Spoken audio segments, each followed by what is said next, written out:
Down from Olympus looking right. Your goddess is here to shine her light. Oh, God. Awful, awful, awful, awful. Don't pay attention to what the haters say. This is your journey. Lead the way. 1, 2, 3, and 4. She should have gone home in that moment. I think that Sorry. RuPaul should have personally taken a gun and shot her. Right there. I know Right we'll there do on a- the main stage. I On know the main we'll stage do of our own, RuPaul's Drag Race. We'll do our own like recap for the Patreon, but Oh, this week, man, this week was rough. Rough. Well, but you know what's interesting?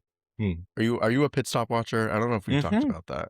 Oh, I didn't watch all of this ones yet. I started it. I haven't watched this one yet with Jan, but it's so interesting. I don't know if y'all remember when I was at the premiere, I saw Marsha perform. Guess who's on the pit stop next week? Marsha. Then last week, on Monday, before this episode, I went to Apocalypse Noir, Balcone. Guess who's performing? Jan. Guess who's on the pit stop this week? Jan. So if I see any other drag queens this week, they are going to be on the pit stop.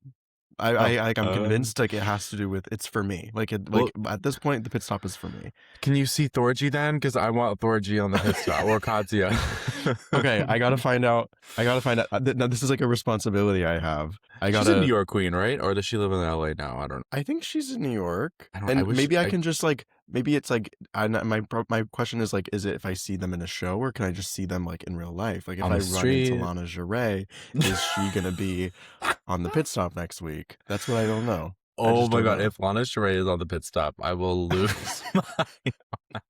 I missed last year's season. I missed those girls. They were funny, but there don't was know. nothing. We can't get into it. We can't. I know. We can't get into We Drag could do it Race. forever. What's Yeah. been going on, girl? It's been a second. How we feeling? I'm feeling good. I'm feeling really good. Yeah? Yeah, I got, when this comes out on Tuesday the 20th, is going to be changes at Don't Tell Mama, written by Cameron Edmiston. So Yay. everyone, show up, show out. Yeah. Also 54 Below tomorrow. Yeah, That's but it's going to be right. fun. Have that coming up. But yeah, no, I don't even really know. I don't like, I'm just like, I'm Are you in the floating. doldrums, like the winter of Mhm. it all? How's your knee? Yeah. It's all right, you know. If anyone remembers. So, well, okay. Let me say something. I had this appointment because I got one of my friends goes to the Harkness Center for Dance Injuries. It's at NYU. It's a really good physical therapy place, and it's specifically for dancers. And I was like, this is perfect. And so I set up an appointment, and they say, okay, but before you can start physical therapy, you have to get a reference from one of our orthopedic people. And I was like, okay, great. Set up an appointment. It was 3 weeks away. I've waited 3 weeks for this appointment. They email me 2 days before and they say, hey, this is just going to be your prepayment and what's expected of you out of pocket. It was $708.56. That was after insurance. And so I said, Of course. and so I called them and I went, hey, what's this? And they were like, yeah, like that was what your insurance covered. And they were like, I was like, it's a lot more than I was expecting. Like, can I do anything about it? And they were like, call our financial people. I called the financial person. She didn't answer. I left a message. Called her again the next day because at this point, the appointment is tomorrow now. I called her again the next day and she didn't answer. And so I left another message. And so then I was like, all right, well, fuck me, I guess. I canceled the appointment. And so now I'm seeing a different physical therapist. And it's all fine. I just wish I would have known 3 weeks ago because then I could have started the physical therapy earlier. Yeah, you got to find someone in network. We got to get you back in the class, though. We got to get back to training. Got to hit that Grand Plie. Of course. Girl, we had a snowstorm yesterday. Oh, yes. It is giving winter wonderland here in Mass, and I hate it because I have to clean off the car, and then I have to drive to work later on. My favorite part about the snowstorm yesterday was my phone said wintry mix between the hours of 11 a.m. and 7 p.m. And I was like, ooh, that sounds like a playlist. Like, ooh. Play my wintry mix, you know? I went to like vocals, like I gotta bring up my winter mix. My wintry mix. I gotta bring up my I want you to know that I'm never leaving. My wintry mix. That's my winter mix. All right, well, we need to put the small talk aside. We need to get into what's going on this week. I've got a great episode planned for you. Are you ready? Born. Boy. Let's go. Hi, I'm Carson. And I'm Connor. And this is He Said, a podcast where we deep dive week by week into anything and everything that fascinates us. We started this podcast because we feel what the world needs right now is two white gay guys talking to each other about their opinions. Enjoy.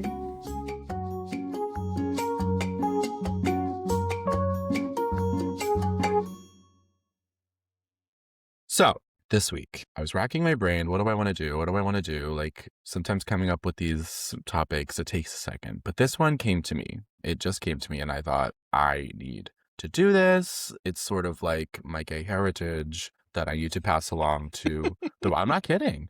I'm not kidding. She is... Yeah, Carson already knows what I was talking about because I sent some footage over for her to Some view. media. Yeah. Some media, some choice media. Today we're going to be talking about Sherie Rene Scott. You guys, put your lighters up. Sherie Rene Scott. The gays Sherie. ride for Sherie Rene Scott. If you are not in the know, you're going to be by the end of this 45 minutes. Like, just buckle up because we ride at dawn for Sherie. I have had a connection with her for years. What do you have a connection to Sherie Rene Scott? What is your background? Obviously, like the BFA of it all, but like, what is your gay lineage with Sherie? The thing, I know Sherie. I remember. Okay. I know Sherie. I know her because I was obsessed with The Last 5 Years movie when it came out. And then I remember when I was like a freshman in high school and I was like, you know what? Like, I'm not just going to listen to the movie cast album. Like, I'm going to listen to the OG. I'm going to listen to the OG. research. I'm going to do my research. And I listened to the OG. So that was my introduction to Sherie. But I would say that I don't really, I'm not like obsessed with her in the way that you are. But just watching this media, I've been bought in. I'm here. Yep. I'm ready. It ignites your fire. Yeah. So. And it's okay. We've all made mistakes in the past. We've all... And I can take accountability. Let me come closer to the mic. And I can take accountability for when I'm wrong and when I made mistakes and when I caused problems. But I'm committed to doing better in the future. So yeah, I've talked to various gays about her, and it's funny because she hasn't done like the most Broadway shows of anyone. You know, like she sort of has chosen and picked very selectively the projects that she's worked on, but she has this sort of illustrious career where and impact. Yeah, she is one of these divas. And especially like in the 90s and coming to the 2000s, like being the beltress that she is, that was sort of a new role that was coming up at that time, you know, like Rent and Wicked and all that, changing sort of how musical theater was written at that time. And she was a voice for a lot of it. I mean, we'll get into it. So let's start off. She was born in the 60s, 67, I believe. Really? February. Yes. She looks incredible. Wow. She looks great. She's almost 60. She's almost 60. That's crazy. And she's done like acting, she's done writing, producing. She does a lot of writing actually. And like she doesn't talk about it much, but she does a lot of writing. Yeah, tons of Broadway, tons of off-Broadway as well. A lot of off-Broadway actually. Like she does a lot of genuine like work in theater, like the black box space and all that. She was born in Kentucky. She was born into sort of like a more conservative, almost like Mennonite feeling family, which is interesting because it's not what you'd expect from her vibe and her personality and stuff. But she was born in Kentucky, but she grew up in Topeka. It also says that she studied under Sanford Meisner, which is kind of crazy. That's fierce. I was like trying to dig for information about like when and where, but couldn't find it. Couldn't find any information. All but right. she 585 Tewksbury Road. If anybody has information. If anyone has information about the tutelage of Sherie Rene Scott under Sanford Meisner, please send it over to me. Some primary source documents, maybe. Yeah. Direct from the source only. That's how we do things here. He said. That's how we do it. Yeah. Cash your card only. She's also like been a writer in residence at Second Stage before, which is kind of crazy. Like she just like she loves the art. She loves the work. You know what I mean? I thought I'd take you through sort of just the highlights of her career. Shall we? I love it. Let's do it. Her first Broadway show, it's the original Who's Tommy, Wow. the OG. She's in the ensemble, and I believe she has like a small something. Yeah, that's her first Okay. thing. All She's right. also in Grease, one of those like 90s revivals of, there was like a Grease revival in the 90s. I think she was like Marty, but I think she replaced. Okay. Then we get into Rent, and she tells the story about how she is the first to replace Replacement. Adina Mhm. as Maureen in Rent, which Yes. is a big job for anyone. But Oh my gosh, huge. replacing Adina essentially was like made into like, it was a star making role for her, you know, Yeah. and this show making history, and she's the first replacement. I mean, I sent you that video. She says that people would get up and leave, Yeah. before the Over the Moon, but that there was a nice review that came out, and people then began to support her and rally with her. What did you think of the bootleg? So Connor sent me a bootleg of Take Me or Leave Me, and it was Crazy. pretty fierce. I mean, she has like several opt-ups that she does, and it's fierce. I mean, like, I will say she's an interesting choice for Maureen. Mm-hmm. Like how I know her persona to be, she's like an interesting choice. Because she's very funny and she has that kind of like dark edge to her, but she's different than Idina Menzel. And so Yeah. for her to be especially like the first replacement is interesting. Yeah, she's kind of a kook. Yeah. She's kind of She's- a kook. She's like, yeah. And especially when you look into her later roles, like that makes a lot more sense. And so then it's just like, it's interesting to have her as the first replacement be more of such like a big departure from the original of Adina. And also, like, not a name that anyone Nope. knew. And Hey, what's that tell you about the state of Broadway? for a real. hit show that is replacing I one of the know. leads with an unknown, with like a girl who's been in the ensemble of a few Broadway shows as a I lead. know. That would never Like, happen today. The no. replacements today are all famous people. Replacements today are Ariana Grande. Are Ariana Grande and Jonathan Bailey and Sunday in the Park with George. With George. Also, with that stuff, like, I rolled my eyes, but I was like, I can't even pretend that, like, I'm not curious. Oh, I'm about, thrilled. Like, she's Like, I rolled my eyes, but I'm thrilled. I rolled I my eyes, know. like, but I am thrilled, and I know. can't wait for the bootlegs. her return. I know. Like, there's no way I'm gonna be able to afford that. There's no way. Like, Maybe we should plan a trip. Let's plan a trip to London. okay, and And we go see it. I'll get 10 grand to buy a ticket. Girl, no, we'll open a built card. We'll get a built card and we'll and we'll just go. We'll get we'll open flex spending. We'll get like We'll make it happen, girl. I need to see it. I wish it would come to New York. Girl, no. I don't know. I don't know. I don't know. Ariana Grande, I don't think will return to Broadway. Maybe she wants that Tony. She's thinking ahead. She wants the EGOT. I don't think before this summer that's not going to happen. Maybe in like a No. year. No. Yeah. Well, it's not even going to London until next year, right? Is that true? I think it's 2027. Oh, well, okay. Well, then So maybe. I don't I'll know. be in my 30s by the time it comes.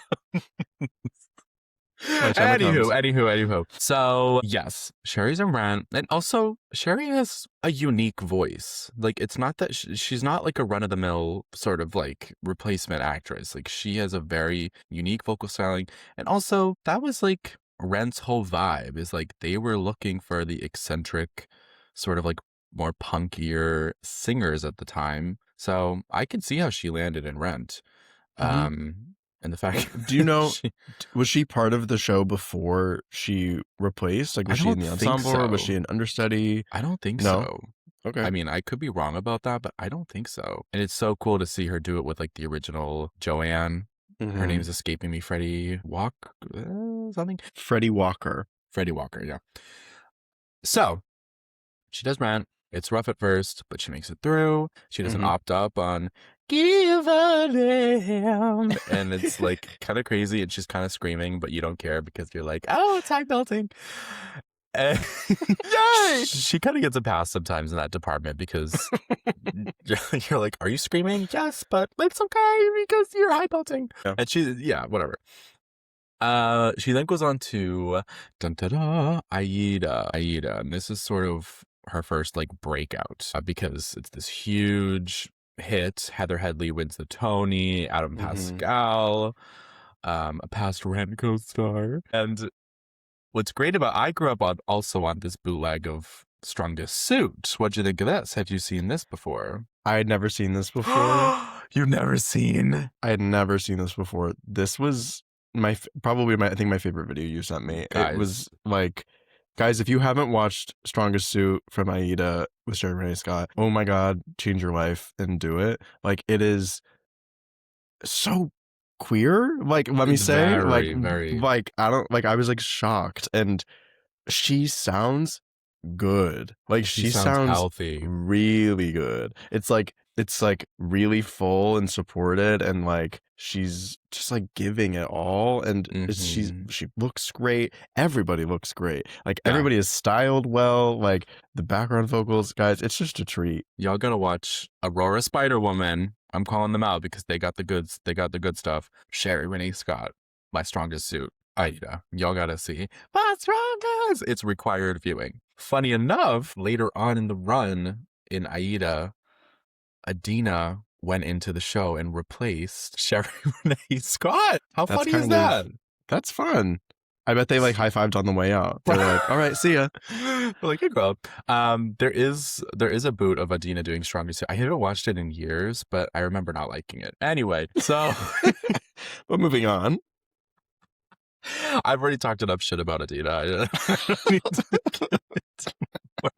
Girl, almost every episode I feel like we talk about we throw shade at Adina. First in the barber episode. I know, we don't even talk about theater, and we're like, by the way.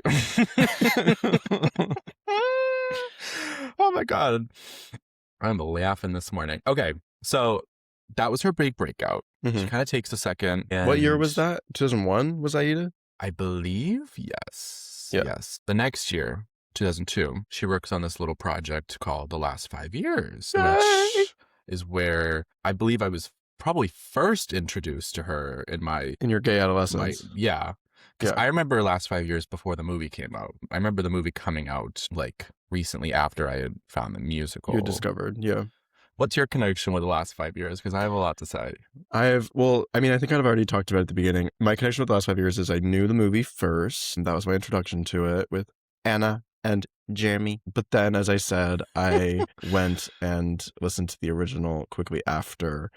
And, okay, I have a question, and I'm guessing you know the answer. Wasn't Sherie directed to not be the greatest singer, like, in this role? Is that true, or is that just like an old wives' tale I've heard? I've never heard that. Okay. I've never heard that, but I see where you're coming from, because a lot of people have taken umbrage. Oh my God, my mom was like, you say umbrage a lot on your podcast. And I was like, I know. But a lot of people have said that. Taken umbrage, yeah. Because her vocals are very unique and is in a weird, like, I've had friends be like, I don't really like her on that album or whatever. But I've never heard that she was directed to. Or, I don't know if she was directed. The tale I heard was that, like, she was directed, or that, like, they specifically were looking for somebody who did not have tons of vocal chops because they wanted to sell the character of Kathy being, like, a struggling actress. And so they didn't want somebody to have, like, huge, amazing vocal chops because it wouldn't be as believable that this girl is, like, a struggling actress. But I also think this is the first time we're really seeing Sherie sing completely solo besides Over the Moon. I mean, does she have it in those shows that we've talked about so far? Like, does she have like a big solo, like vulnerable solo moment? Oh no, I don't think so. I mean, I don't think so either. But either way, The Last 5 Years I think is also unique in that it is just her on stage. Like, she's having to create this entire world, and so when somebody who like her does have a very unique vocal stylings that let me be clear, that I love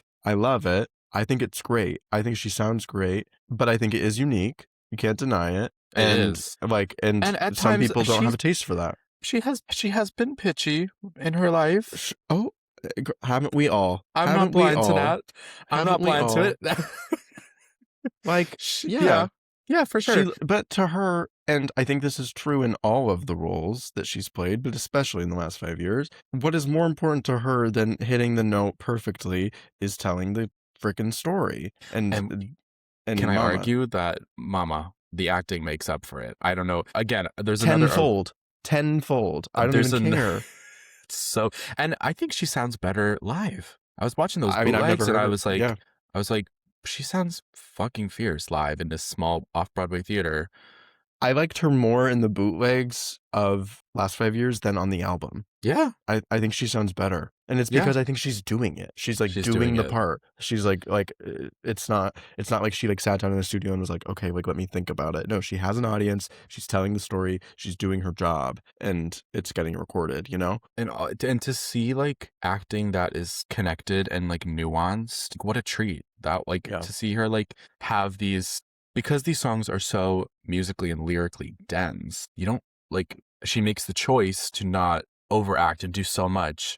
There's nuance, and because it's an intimate space and because of the way it's directed where they don't interact on stage, like it's just really freaking brilliant. I think too, like, she is not afraid to sacrifice vocal missteps, vocal flubs, if it furthers the story of the acting and the journey that she's going on. It's like, if she cracks a note, if she speaks a word instead of holding it, or if she cuts a note off, like it is to further the story, and it is very instinctual, and it feels genuine and authentic in her acting. And I don't know, it's just a treat to watch those. I said that earlier. It is a treat to watch her. She's so captivating, and I mean, she's like in the old tradition of actors to have like, and it makes sense that she studied like literally directly under Sanford Meisner, and yeah, she truly is an actor first. I mean, that I think we have a top comment on like the bootleg of that 2002 production. okay, flex. And I think I do, because I'm like, this makes sense. Like that bootleg made me fall in love with the show, to be honest, because Norbert's great in that too. Like in the movie, albeit a guilty pleasure, the whole show for me is a guilty pleasure.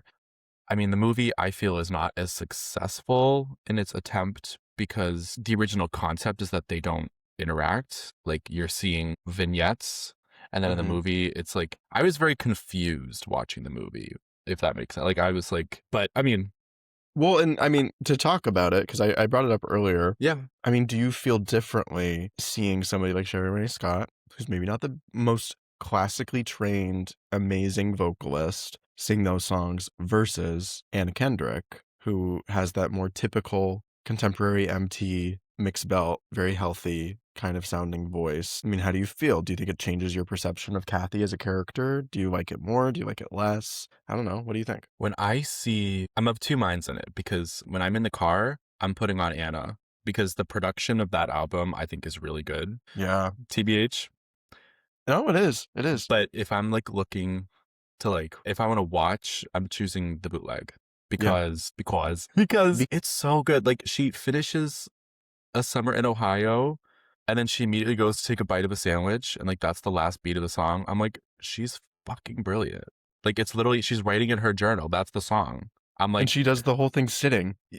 I'm like, this is so smart. And then she really like lets it rip also, which I appreciate. Like when she does let it rip, she lets it rip. And she's vibrating. She's spinning. She is a daring vocalist. That's for sure. God. She's daring and thrilling. And this was certainly her prime last 5 years. And like what the couple next shows we're gonna talk about. Yeah. The mid 2000s was sort of her prime. Also, I should say, I know we've been talking a lot of shit about the last 5 years record, but it's really good though. It is really good. It's great. No, and she founded Ghostlight Records, which turned into Shikaboom Records, which their first album produced was the last 5 years off Broadway. So she started this label and has produced numerous Broadway show albums since that time. That's so cool. So she is, I believe, a Grammy winner because they've won for a couple Broadway. I think it was Book of Mormon, In the Heights, Beautiful. Wow. Those three won the Grammy. And Carole King callback, everyone. Yeah. Were you listening? Take out your notes. So yeah, she does this amazing thing the last 5 years. She also has do you remember a cameo in the movie where she plays the casting director behind the table? No. Wait, during no. When you come home to me. I can't Oh remember my that God, song. no, I never even caught that. Yeah, That's crazy. Climbing uphill, she plays like Starting my rewatch right after this. Yeah, she plays like a casting director who's like backlit in the auditorium, and she's like, "Can you try it?" I can't even remember what she says. Then she goes on to do "Dirty Rotten Scoundrels" by David Yazbek, again meeting back up with Norbert Leo. But Leo Buns. Norbert Leo Buns. And Buns, mama. You are tickled. You are tickled this morning. I'm giggling this, but I'm having fun. Listen, we're talking about a diva, so I'm happy. I love Dirty Rotten Scoundrels. Admittedly, don't know it really well, but I know that her song has haunted the halls of BFA programs to this day. Oh, yes. How do you feel about this song? I love it. It's cunty. It's cunty. I'd never seen her. So he sent me this video also. I'd never seen the video. And her it is comedic just, chops. oh my God, it's so funny. She's so freaking hilarious. And she just like, her choices are so nuanced. And They call her the soap queen. Yeah. And then she holds up Tide and she's like, I'm happy to be here. Like, you crazy she bitch. just like she's mastered this character because it's this girl who kind of like is just like but like has this kind of like smartness behind her too. Yeah. It's so funny and she's so perfect for it. This is like literally the perfect part for her. I believe the character's name is Christine Colgate. That's Also, I love. amazing. That's amazing. Yeah. These fries are French. These fries are French. It's Vendividi Vici folks. Excuse me. I can't even. EC folks. That song is crazy. Also, like, oh my God, when the guy, when one of the ensemble guys, he steps on the dog. So stupid. I was LOLing. I was LOLing. Girl, I had the audience in stitches. Everyone was stop the show. And then of course just belting her face at the end, just ringing and pinging. So she does that. The show's great. The show's whatever. Mm-hmm. Then she, I don't know. She decides I'm a partner with Disney. I'm back with Disney. What is that? I'm mad at Disney. I'm mad at Disney. It tricked me. Yeah. Okay. And then she's like, I'm gonna be Ursula. What? Oh, it's also perfect though. Sorry, it's perfect. It's perfect, but like not at all. Like it's not where she was going. You don't expect like the woman who's like playing Kathy in the last 5 years and then like starting her own record label to play Ursula in The Little Mermaid. No, I mean she was like on the supporting like ingenue kind of track, like comedic. Yeah. Like actress. I don't know. I don't know. Like that. Well, but and that's why like because at this point, what year she was born in 1967? You said. Mm-hmm. So at this point she's 40. Which is crazy because she doesn't look 40 at all. She looks so young in Scoundrels, in Aida. Like she looks so young, and so it is crazy that she is 40 years old at this point. But she's got those comedic with her chops. son. Well, okay. So did you watch the backstage video? Yes. Of this was okay. I was LOLing. This is my first interaction, of like seeing her because when I was a child, I was obsessed with the Disney on Broadway. Like I went to see Mary Poppins when I was like 5 or 6, and then I was obsessed because this was like coming out after. Obviously, it was a huge flop, The Little Mermaid on Broadway. Like it was not a hit by any means. But I was obsessed with this backstage. She is such a kook. She's hilarious. She hilarious. Has like her son's art, and she's like, he loves to work in negative space. She goes, this is not his fecal matter. He really likes to work in negative space. What killed me was when she's like, oh, do you want to see the Elizabeth Taylor tub? And she goes into the dressing room and she talks about how Elizabeth Taylor had this like stipulation in her contract that she has to have a tub in all of her dressing rooms. And then she goes, and then Sting put up these mirrors and sometimes I stare into them and sometimes I can see Sting staring back at me. He's naked. Like it's just, she is so fucking funny. She loves a bit when she's talking about the picture of her son and her husband, and she goes, "That's the child that's I my paid husband for. I bought, and the child I paid for, and you know when you're famous, like you have to have an attractive child and an attractive husband, and you know it's just like it's really important that when you're a famous actress." She's getting her makeup done, and she's like, why do they do plastic surgery when they can just do black liner and why blue blue just makeup and blue she's getting eyeshadow. this crazy beat on. Yeah, that I'm She's obsessed with that video. hilarious. That video She's is like just so funny. that video is a hidden gem. You have to watch the show backstage. Well, and just like that is so my humor is like Yeah. that like dry, witty humor, like of just like saying things that aren't true and just like rolling with it. Yeah, just completely like, oh my God, she's so dry. She's a comedic mastermind. Yeah. Coming into now, my favorite work of hers, I have to say, Oh, I knew it was coming. I knew it was coming. I'm obsessed with Everyday Rapture, which was first entitled You May Now Worship Me when she was doing it, like her workshops. She wrote this one-woman show with 3 people, which I love. She's like, it's a one-woman show. There's 3 people in it, though. 4 people in it. She co-wrote it with Dick Scanlon, who was like one of her writing partners. He's done like a bunch of writing stuff. I think he wrote. Yeah, like, I recognize his name. He did like Thoroughly Honor Millie, Yes, won the yes, Tony. yes. With Mindy. Yeah, and they did this off Broadway. It got moved to Broadway. This one-woman show about her life. It's about her like Mennonite roots growing up. It's like a fictionalized version of herself based on her life. So it's not true. It's not fully truth, but it is like she's playing Sherie. It's very meta, Right. but I have yet to find, there is a bootleg that exists, but I haven't been able to get my hands on one because it's like not popular enough that it's out for free, if that makes It's not, like, sense. on YouTube, yeah. But I wore that cast album out. I wore out all of the show clips, and this show is fucking hilarious. And Betsy Wolfe and Lindsay Mendez play her, what she calls Mennonettes, her backup singers, which is so crazy. Their vocal arrangements. Also, just to think Something that fierce. like Sherie Rene Scott had a one-woman show and her backup was Betsy Wolfe and Lindsay Mendez. Like, that is so crazy. It is so fierce. Like, Also, oh yeah, those girls. Those are my backup singers. Also, Lindsay Mendez. Oh yeah, that's my backup. do you know who the understudy Mennonette was? The standby? Natalie Weiss. Shut up. That That'll is be- Crazy. Natalie Weiss. Breaking was down the understudy. riff. Yeah. Breaking down the motherfucking riff. That's hilarious. 1, 2, 3, 4, 5, 6, 7. 1, 2, 3, 4, 5, 6. 1, 2, 3, 4, 5. 1, 2, 3, 4, 5. Yeah. La, la, la, la, la. Natalie Weiss, Oh. understudy Mennonette for Lindsay Mendez and Betsy Wolfe. Which I bet she was guess- fierce. That's perfect for her. There's also Eamon Foley from 13 was in it too. Who was Eamon Foley in 13? I don't even remember the character's name. It's You'd a know him woman? if no, a boy. You'd know him if you saw him.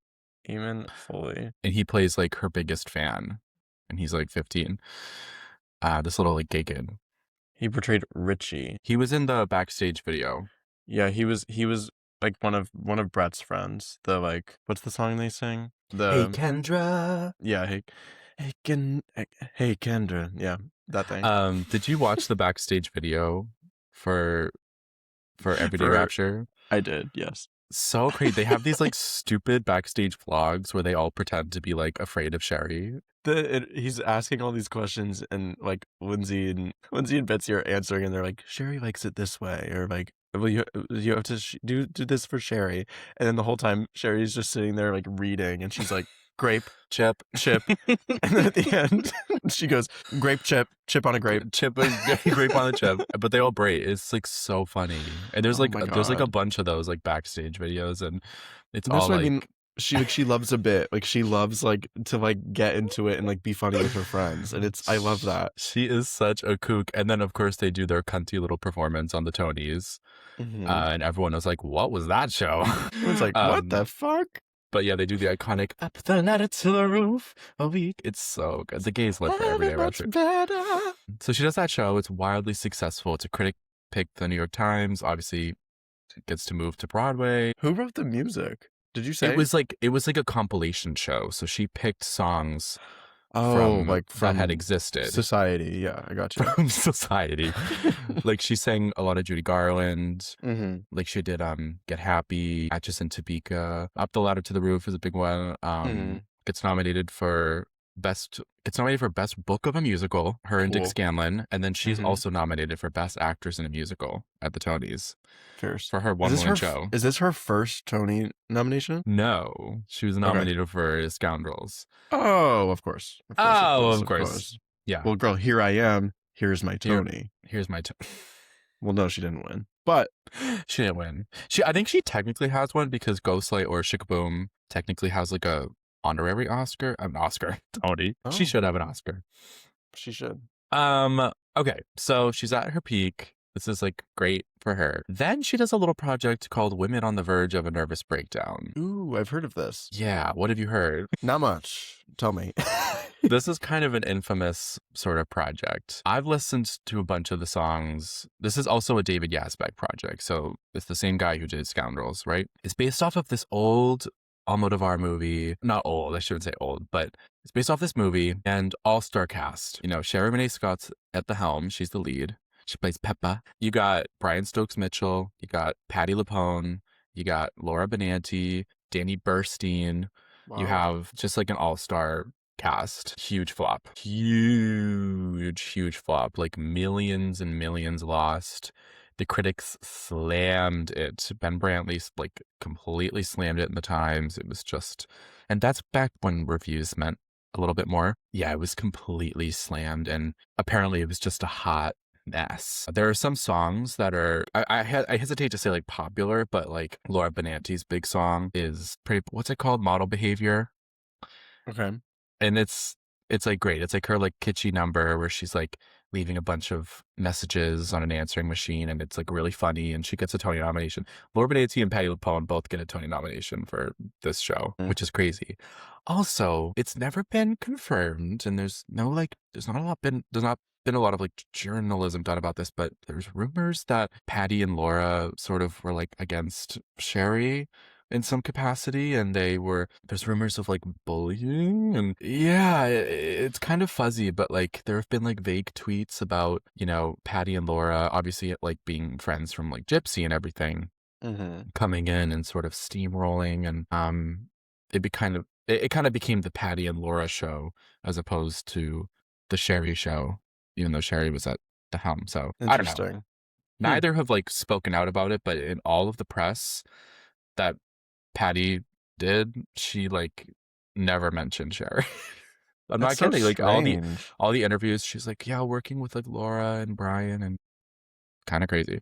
So yeah. I need more. If you have any info, please send once again to 588 Tewksbury Road. 585. Girl. Sorry. Oh yeah, I forgot my address. Send a letter, postage. Written. Yeah. But Women on the Verge, Model Behavior, you should look up that song. It's fun. She comes back to Broadway 10 years later and does The Front Page, which is this like big revival of a play that's been done before. I think it was Jack O'Brien did this big play, and it was a bunch of stars, Nathan Lane, and all that. So she came back for that. She took another little hiatus because, you know, she has a life. And we don't see her again back in the New York stage until Little Shop pretty recently. How'd you feel about this? I was freaking out when she was announced. When was she announced? I think it was this year, wasn't it? Wasn't it earlier? I mean, 2025. And she's playing Audrey? She did. She already finished. I didn't even know. I literally came and went, and I didn't even know. I literally didn't even know. Yeah, she did Audrey off Broadway. That's fierce. Like 60. That's crazy. Yeah, and That's she's kind of fierce. like the perfect Audrey, no? Well, yeah, and that show is so like kitschy and like camp. You don't even care. Like I don't even care if Audrey's 60. You know. Box of I prefer. I want Ellen Green to come back. She's 80. Let's get Ellen up there. That's what I want. Yeah. Yeah. There was rumors she was going to do it. There was rumors Ellen Green was going to come back and do it off Oh Broadway. my god, that'd be so fierce. I know. Well, you know what I want to see Sherie in? Her co-stars just opened a couple days ago. Let's Get Her in Death Becomes Her. Oh, well, I've been saying this with my gaze. Like, why what are is we- she Why not? Why not put her in Death Becomes Sherie. Her? pick up the phone? Sherie, pick up the phone. Can Can you imagine her? As Jennifer Simard's part, her and Betsy. Yes. Like, Yes. oh my god, it'd be awesome. She stole my life. She made She me made me cuckoo. cuckoo. Like, And she could Oh sing my it. god. She could She sing it. could sell it. She could sell it. Who cares? Who She could cares? sing it. I heard. So my restaurant last night, I had some people come in. I don't know. Betsy Wolfe made her debut as Mhm. Madeline Ashton on Saturday, January 17th. And I had some people come into my restaurant last night who had seen the show, and they were just in town. They were from DC and they had seen the show. And I was like, oh my God, like you saw Betsy Wolf's debut. Like, that's so cool. And they were like, oh yeah, she was incredible. She was super funny. Her voice was incredible, which I'm happy about. So, yeah, I don't know. Get Betsy in there, get Sherie in there. Let's have a reunion and let's do it. That would make me see Death Becomes Her again. Oh my That would God, make yeah, it's a reunion. It's literally a reunion. What the fuck? They need to do that. Who do I need to call? Who do I need to call? Because I want to make this happen. Yeah, Do I need to call Sherie? Do I need to call we need to get Megan? No, Who do I need to call? You need to call Dee Rossioli and get her fired. So that Do I need to call Lunt? I need to call Lunt. the Fonzie, yeah, you need to call Yeah. him. Oh my God, that would be amazing. It would be so we gotta good. get Sherie in there. Let's get Sherie in there. But unfortunately, Sherry's return to Broadway this year was not in Death Becomes Her. No. It was in the Stephen Schwartz now infamous flop, The Queen of Versailles, standing by for Christian goddamn Chenoweth. And bitch, thoughts? girl, she I have sold a it lot. out. She Mama. sold it out. Like Mama. people were lining up to see Sherie Rene Scott, and that's what I'm saying. That's why we Yeah. need her in Death Becomes Her, because people would line up and they would see it. People would go see it. The gays that have already seen Death Becomes Her twice would go see it again. Like, Mhm. like it is such, Right here. and she's doing it. She's on Broadway this year. Like she's so capable of it. I don't know. It seems like a fucking, like, why not put her? It in is Death a Becomes commitment. Her? It is a commitment. What do you I mean, mean? Like it's from her life? Well, yeah, I mean, going from like, I don't know, standby is a kind of a cushy job. But I mean, That's if she true. could, I mean, physically though, if she can do Queen of Versailles, she can do Death Becomes Her. Absolutely. And okay, if she doesn't want to have a contract where she does like 4 shows a week. Do 6 shows. Do Do 6 shows. Do 6 Come shows. on. Oh my God. Let Dee take the other 2. Dee can take the matinees. Or Natalia. Is that her name? Well, Dee is the standby, and then Natalie is the Natalie. understudy. That's who I saw. Natalie, you're fierce too. Love Natalie you. Charles. Yeah, I love Natalie as Madeline. Nat Mad, as they call her on Twitter. Yeah. But Sherie, I have to say, get in there. I was looking at clips of Sherie in The Queen of Versailles, because The Queen of Versailles has sort of confused me and mystified me ever since it was even announced. I've been very, like, the clips I've seen of Sherie, it's like, oh, Sherie understands this is a parody. This is an unlikable person. This is a villain. This is an anti-hero. Like, this is not someone we root for. Mm-hmm. It was very interesting. I watched the finale, the final scene. I found it on TikTok. Or no, it was on YouTube. It was a clip of Sherie Rene Scott doing the like final scene. I was like in it. I was locked. And it's like stupid. Like, but I was like spellbound by her. Like, and I was like, whoa. Because she's like crying and she's like, I hope you get your whatever, your dream. Like, it's really great. I highly recommend you watch, because I will. it's kind of cunty. Yeah. But I don't know about the other 3.5 hours of that show though. I remember there was one time I was in Midtown and I was like, I walked by, I was like, I had a couple hours to kill and I was walking by the theater and it was starting in half an hour. And I was like, fuck, like, should I just go see it? Should I just go see The Queen of Versailles? Oh my Like, why not? God. Like, and then should've. I should have.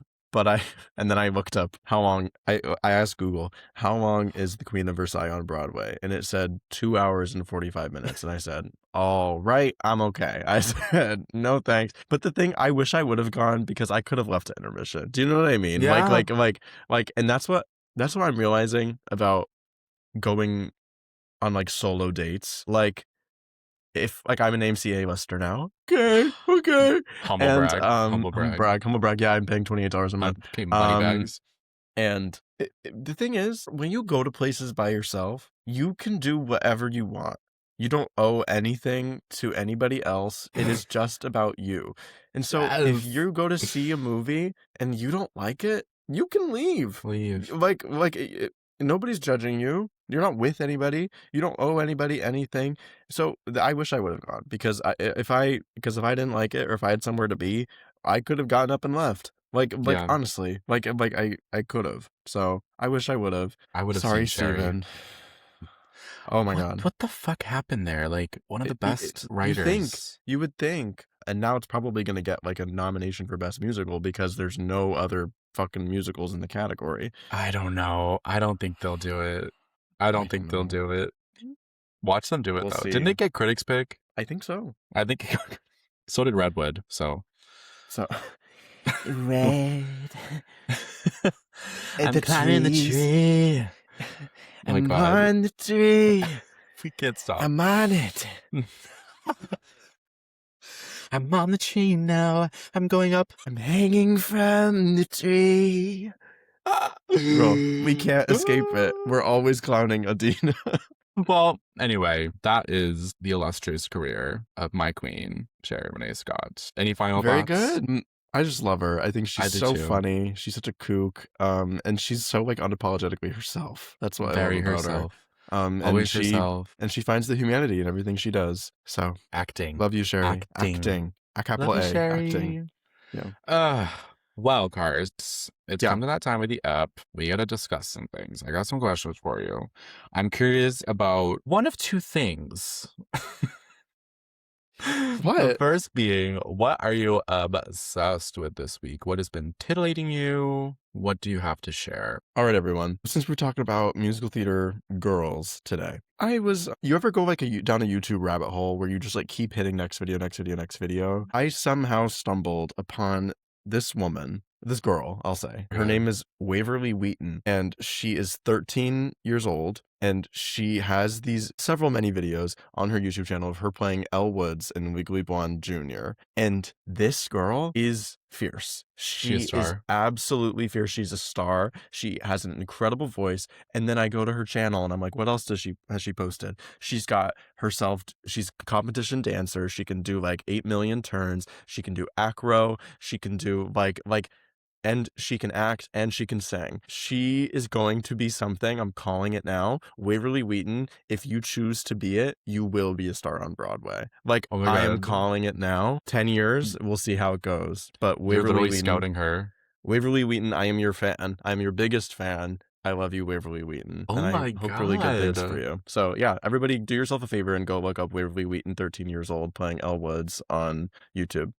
What? What about you? What are you obsessed with? My God, my obsession has to be the traders. I'm not fully caught up, but I was catching up last night, and these traders are killing it. They're so good this year. They're so good. And people on Twitter are shitting on this season, saying it's boring as fuck because none of every the year. gamers are the traders. And I'm like, guys, shut up and enjoy it. The gamers always do bad. Name someone from Big Brother who's ever done well on the traders.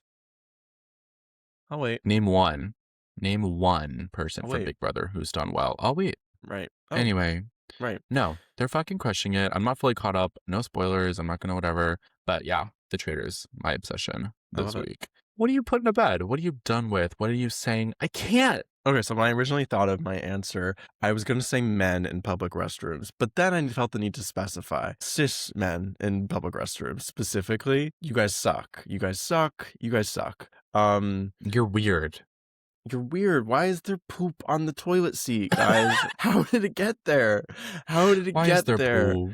Why is there poop on the toilet seat? Why is there pee on the floor? Like, why is there shit on the toilet, on the door? Like, what, like, guys, what are we, oh my God, were you raised in a barn? What is going on, guys? Gay, straight, like, all of you. Yes. You Speak guys- on it. You guys need to, God forbid you sit down to pee. Sometimes you just gotta sit down to pee because I'm tired of thinking that the toilet seat is dry and then I sit Oh. down and it's wet. Oh, there's piss on there. That Oh, shit but I'm honey. sucks. No.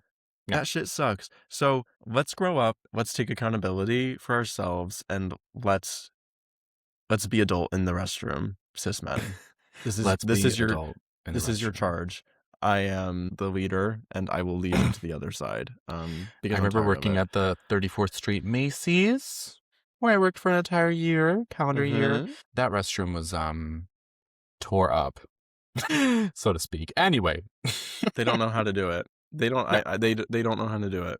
They don't No. know. What about you? I'm putting to bed the RuPaul's Drag Race Season 18 Girl Group Challenge. Because what was that? What Oh my was God, that? it was so disappointing. It was we so were disappointing. spoiled with the season 16 grow groups. We were spoiled. Geneva car has just arrived, clearing customs left and right. Like we were spoiled. we were spoiled. We were spoiled. Megami, we Down miss on you. your knees, bitch. Pray to me, because Megami is the goddess that you'll pay to see. Yeah. And we were instead we spoiled. have- Megami, please come back to the girl group challenge on Drag Race. Like, you Please. need to come back. It is hope. These girls are hopeless. These girls are hopeless. And Megami was an early out. Remember when the early outs used to be good? What happened there? But yeah, I'm putting to bed that I need the drama. I need who ruined my outfit. Yeah. It was my you. dream journal. I knew it. You ruined my dream journal. Well, anyway, right. thank y'all so much for listening for another titillating episode of He Said, He Said. And I did just want to say before we close out, guys, if you enjoy He Said, He Said, it would really mean a lot to us. We're trying to grow this thing. If you would share it with somebody that you think would enjoy, with your mom, with your dad, with your grandma, with your friends, with your partners, with your ex-partners, with your lovers. Send your exes. Yeah, all your lovers. Just spread the word. It word. Mean a lot to us. Spread the word. Love you guys. Thank you so much for listening, and Thanks so have a good week. much. Bye. Bye.